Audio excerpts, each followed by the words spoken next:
Yeah, and again, like I mentioned before, right? That's the great thing about having most of the teams in the division doing well, because you don't want to continue to beat up on bad teams. Iron sharpens iron.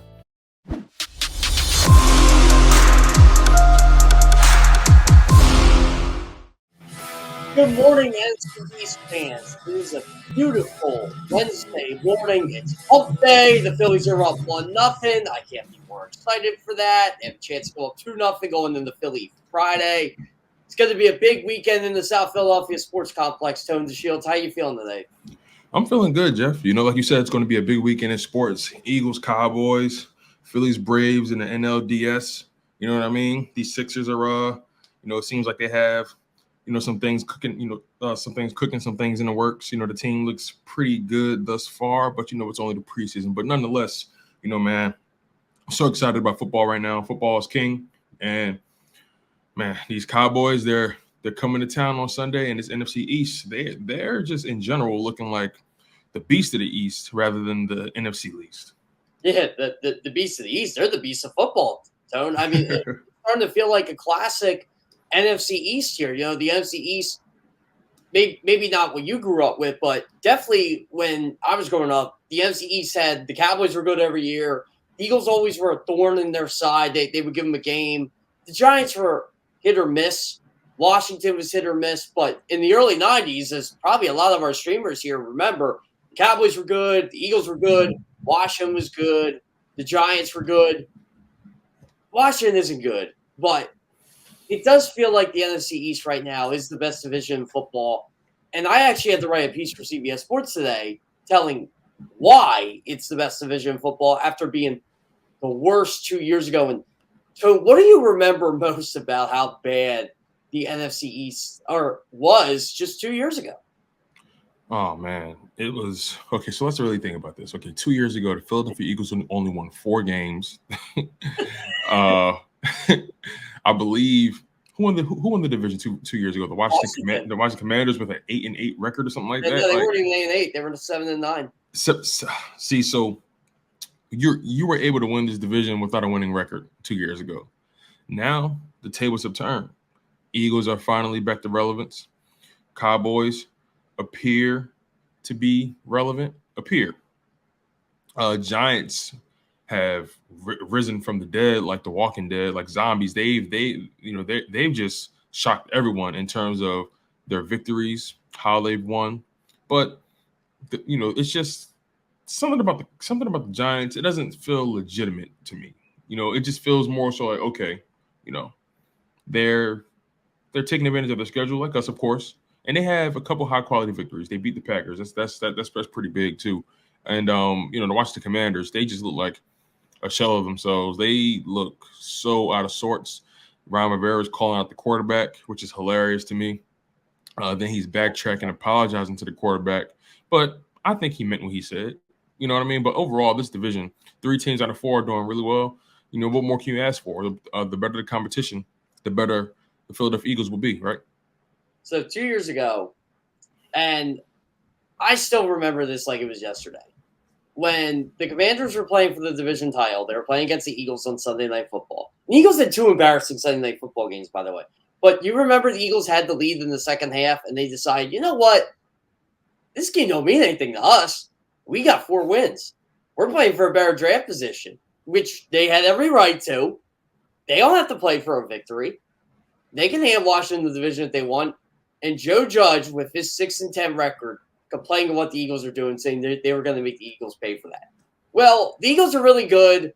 Joe Judge is a terrible coach who is on the New England Patriots right now, and the New York Giants are infinitely better because him and the state of Dave Gettleman are removed from their roster. And I'll tell you, Tony, I feel a little different with you about the Giants. I'm not sure if they're going to be good long term, but I got to go by what I got to go by through 5 weeks. They beat the Tennessee Titans. They're 3-2. They beat the Green Bay Packers. They're 3-2. Sunday's going to be a major test because I think the Ravens are better than both those teams. But look, Daniel Jones still isn't great. The offensive line still isn't great. But Brian Daboll is finding a way to get the most out of what I think is a bad roster, and you got to give the Giants credit for that. Yeah, absolutely. I think that's the most incredible thing about what's been going on over there is the fact that Brian Daboll understands his personnel, and he came in there. He came in there with the mentality of, I don't care what you did the year before or the year before that or what they tell me that you're supposed to do. The best guys are going on the field. The most productive guys are going on the field. The guys that understand what we're trying to do here and that are buying into what we're doing here are going on the field. Case in point, Kenny Galladay. He's not buying in. He's not productive. Therefore, he's not on the field that much. Saquon Barkley, he is their offense. He is their locomotive. And everyone else, such as Daniel Jones, are the caboose. And they go as Saquon goes. So, yeah, I think the reason my not expectations, but I think the reason I don't think too highly of them quite yet is because they're so one-dimensional. They go as Saquon goes. If Saquon can't go, they can't go. And I think that's the problem where you think about other teams in the NFC East, like the Eagles, they have multiple ways of beating you. They've shown that the Cowboys, they've had to get creative with their backup quarterback, and they've simplified the game plan, but they've learned how to win without Dak Prescott. So, those are the signs of a good team. But overall, the New York Giants are well coached, and you can't deny the Brian Daboll effect. It's amazing what competence and professionalism can do for an organization. It's weird because I kind of like to compare them to the Eagles from last year because of how they're running the ball. They're one of the best rushing teams in football. They do have a great running back in Saquon Barkley. Now, Daniel Jones isn't Jalen Hurts by any means. He's still a young quarterback, though. But right. I think their defense, Wink Martindale is getting the most out of what he had. For most of the season, he hasn't had Kayvon Thibodeau or Azeez Ujulari, and they're still finding ways to basically stop opponents. Like I can't even tell you sometimes who the Giants' cornerbacks are week to week because they're down so many of them. I mean, they could put me and you back there, Tone, and probably Wink Martindale would find some way to not give up a big play. He's a great coach. I mean, the staff around there is incredible. Mike Kafka being the offensive coordinator and Andy Reid disciple, the play caller, Wink Martindale. Yeah, you're right. It's amazing what happens when you have some confidence in the front office and the coaching staff. And now you're looking at, okay, what's going to happen when we get an actual quarterback? What's going to happen when we get actual wide receivers, actual tight ends, better offensive linemen? If you're a Giants fan, you're probably thinking to yourselves, hey, you know what? The Eagles and Cowboys think they're going to run this division the next 5 to 10 years. We're coming. Yeah, and again, like I mentioned before, right? That's the great thing about having most of the teams in the division doing well, because you don't want to continue to beat up on bad teams. Iron sharpens iron. Not many teams are as good as the old New England Patriots that were able to beat up on the Miami Dolphins and the rest of the AFC East, all year round, for several years. Sometimes, you need to go against better competition so you can properly gauge where you are and so you can continue to elevate your game to the next level. That's why this game this Sunday is so important for the Philadelphia Eagles and the Dallas Cowboys, respectively, because both these teams have a lot on the line and both these teams have something to prove. The Philadelphia Eagles are trying to resurge from last year. They got crushed by the Cowboys on multiple occasions. And then Dallas Cowboys, they're trying to reassert dominance, and also they're trying to coast or tread water until their star quarterback, Dak Prescott, comes back. So, it's really going to be fascinating to see how that game turns out, specifically because both teams are so good at what they do. And, I'm just curious, Jeff, what do you think each team in the NFC East, what's their calling card? What's their trademark? I feel like each team has their identity and what they're trying to accomplish. How would you define each individual team's identity in the NFC East? See, this was weird. For me, it's the Giants. It's running the football. They're well coached. Saquon Barkley, the whole 9 yards. It just feels like as long as Saquon Barkley's healthy, like you said, the Giants are going to be a problem because they have Brian Daboll. I think that's the one injury they can't afford to have. So I'm going to say Saquon Barkley and Brian Daboll are right now the identity of the New York Giants. They're going to play tough, smash-mouth football. They're not going to lay down. Like, you're not going to see the Giants lose 40-10 often under this coach. I just don't see it. I think they're going to give the Baltimore Ravens probably their best game Sunday, and if they get blown out by them, so be it. But I don't think you're going to see anybody on that team quit. For the Eagles, I honestly think it's Nick Sirianni and Jalen Hurts. I think it's a package deal. Like, Jalen Hurts keeping that mentality. I personally hate being 5-0. I don't really want to talk about being 5-0. It's win the week, win the practice, win. Nick Sirianni has like 10 to 12 practice sessions during the practice, winning them. Like everything is a competition for the Eagles. And I think that's why even when the Eagles play bad, it's not for they took a team lightly. It's just they got the other team's best, like they did on Sunday. And they still were able to pull out a win. I thought the Eagles were fortunate to win the game Sunday, but yet they were still able to do it because when push came to shove, the Eagles made sure they did what was necessary to win a football game, even though the Cardinals had blunders. But I think that's the mentality of the Philadelphia Eagles, right? They're a very talented team, but they're also a very hungry team. It's weird. They're not underdogs as they were in 2017. That was their identity. This team is, you want to give us our best shot here. Here it is. Come get it. The Cowboys, obviously their defense, Micah Parsons, DeMarcus Lawrence, Dorrance Armstrong, guys like that. They're going to get after the quarterback every single time. Their defense is one of the best in football, not the best in football. Their secondary is very good. So I think for the Dallas Cowboys, they're a defensive-minded team. It's no longer Dak Prescott, Ezekiel Elliott. They're the faces of the Cowboys. I think it's how can we stop the Dallas Cowboys defense? Because their offense just doesn't score. Their defense hasn't let up more than 20 points this year. That's elite to me.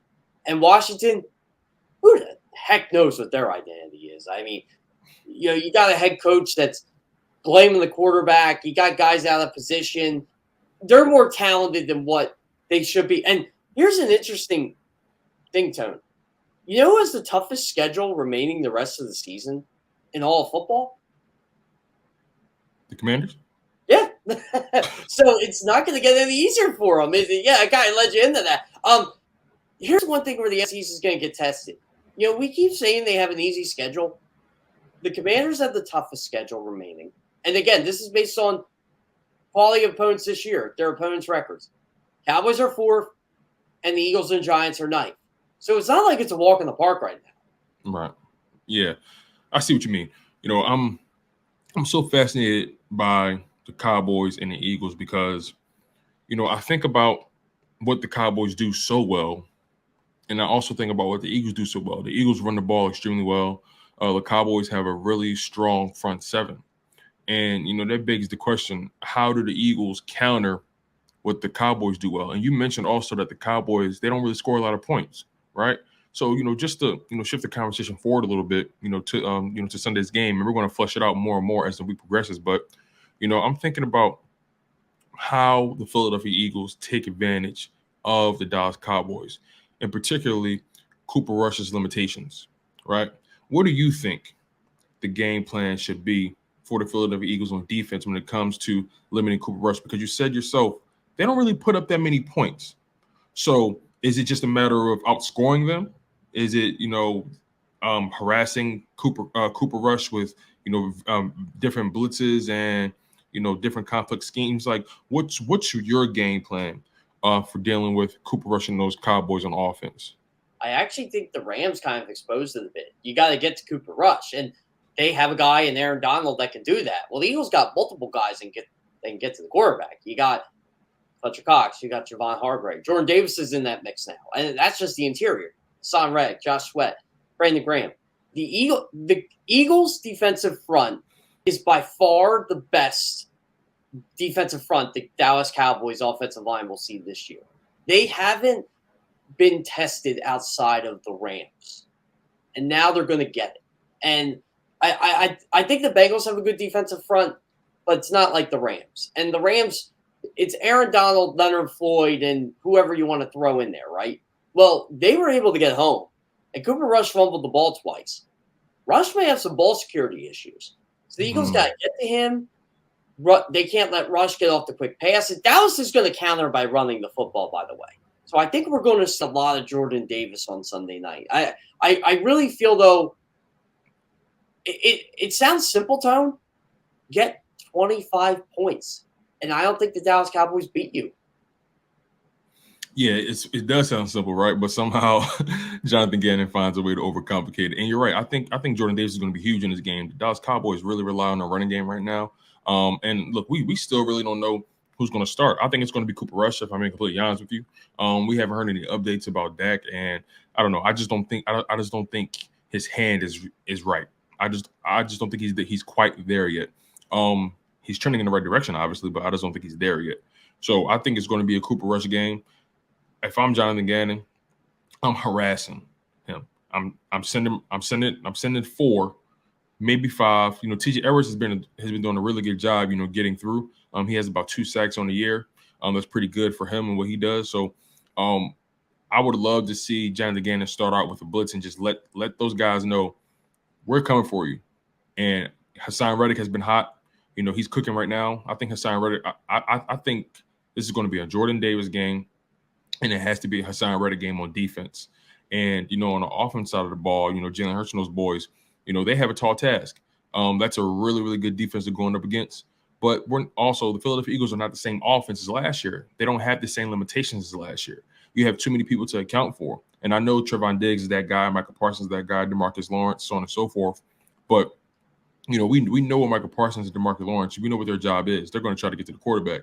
But other than that, Trevon Diggs, he's a gambler. He's a risk taker. He's either going to get the deflection or the pick, or he's going to get burnt for maybe 30, 40, 50 yards. It happens. That's just his style. That doesn't make him a bad cornerback. It just makes him a different style of cornerback, a risk taker. So I'm curious to know, how do you think the Eagles will expose the Cowboys defense? Because the Cowboys defense hasn't faced an offensive line as good as ours. Granted, we have some injuries that we're trying to get through, but they haven't faced an offensive line as sturdy as ours, that has as much depth as ours. How do you think the Philadelphia Eagles respond to that Cowboys defense? Well, first off, I think Jordan Mailata has to be healthy. Bottom line, I think he has to. And I'm not talking about Jordan Mailata playing on a bad shoulder where he can barely hold it. No, he has to be competent enough where he could be effective, right? So that's the first thing I got to get out of the way. Second, I think the Eagles got to push their offensive lineman forward. And I said this yesterday. They got to run the football. I think you got to really pound the football on Miles Sanders and Jalen Hurts and kind of keep this defense on their toes so you could set up A.J. Brown, Devonta Smith. I'll tell you who's going to play the biggest role in this game for me on offense. Dallas Goedert. He's second in the league. How come? In the league in yards after the catch, because I think he's Jalen Hurts' ultimate security blanket. I think Hurts trusts him. He did last year. He always seems to go to him. Goddard can catch a 4-yard pass, and he can make it 12. I think that's the guy that can really be a backbreaker for the Cowboys defense. And then that sets up the big play to A.J. Brown, the big play to Devonta Smith. It's weird how defenses this year, and this is across the league, Tone, they are doing whatever they can to stop big plays. And yet the Philadelphia Eagles find ways to make big plays anyway. That's very impressive on their part. But to me, it's running the football, getting it to Dallas Goedert, and wearing that defense down so by the second half, you have an opportunity to create big plays and to create separation for yourselves. Yeah, I would agree with you, right? Dallas Goedert is definitely the ultimate weapon, the ultimate security blanket. I would love for A.J. Brown to have a bounce-back week.